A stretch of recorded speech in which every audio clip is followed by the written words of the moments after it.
Reshjet intensive të dëborës që përfshin disa zona në veri dhe në veri lindje të vëndit rikthyen problematikat në qarkullimi rrugor.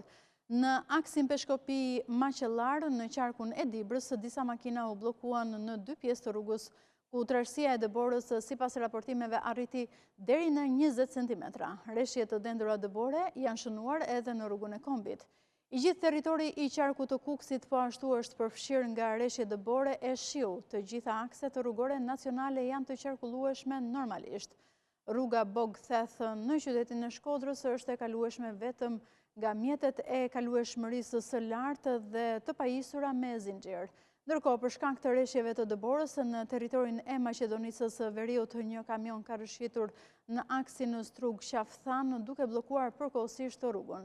Autoritetet maqedonase ndaluan përkohësisht qarkullimin e mjeteve në hyrje të territorit të tyre, duke deri në zhvillimin e aksit, ndërkohë që në qarkun e Korçës u raportua po ashtu reshje dëbore në të gjithë territorin në lartësinë mbi 700 metra, por nuk ka pasur problematika në qarkun e Korçës.